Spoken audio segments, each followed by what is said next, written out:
Oh, hi. You know, I've always had what you might call a love-hate relationship with the Resident Evil series. I hated the games, and I loved making fun of people who liked them.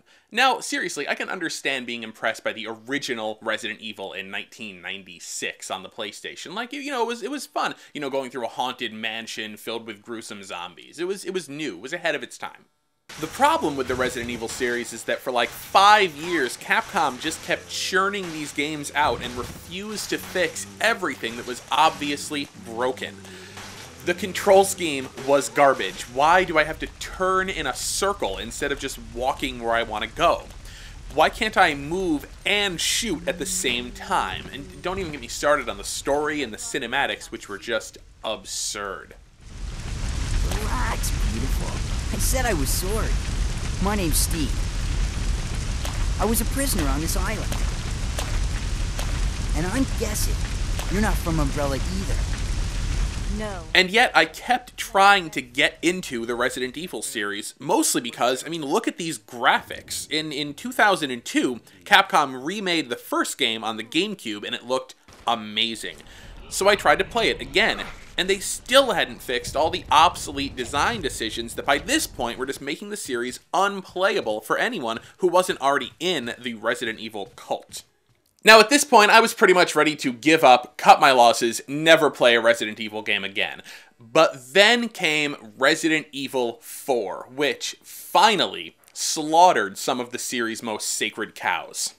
Yes, you still had to turn in a circle instead of just being able to walk like a normal person, but with the camera positioned behind you, it made sense. Resident Evil 4 was the best game in the series because it didn't feel like a Resident Evil game. And Resident Evil 5? This really isn't a Resident Evil game. First of all, there's finally a control option that lets you strafe with the left stick, so no more turning in a circle. It's also an online cooperative game. You're not alone with all the zombies. You can enlist a partner to help you out, and it's a lot of fun. Resident Evil 5 just reinforces my belief that there was something fundamentally wrong with the Resident Evil series, because every time Capcom changed something that was considered to be fundamental to the Resident Evil experience, the games got better. Unfortunately, Resident Evil 5 also kind of threw the baby out with the bathwater. It's not really scary anymore. A lot of the levels take place in the daytime. It feels more like Rambo than Dawn of the Dead.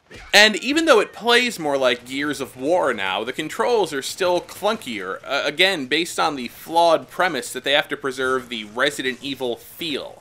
This is like not giving your child a polio vaccine so you can preserve the fact that they might become crippled someday, which, now that I think about it, is probably why Resident Evil characters can't walk straight. Look, I don't think that horror and controls that actually work are mutually exclusive, okay? You can have both. You can be scary and still let the player have control. Eternal Darkness? Condemned? Guys, it's been done before.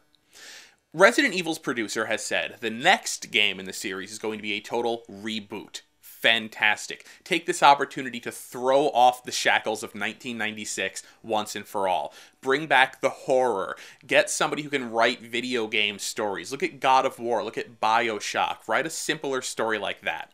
Resident Evil 5 is a great game, but the things that keep it from being truly excellent are the same things that has dragged the series down ever since the beginning.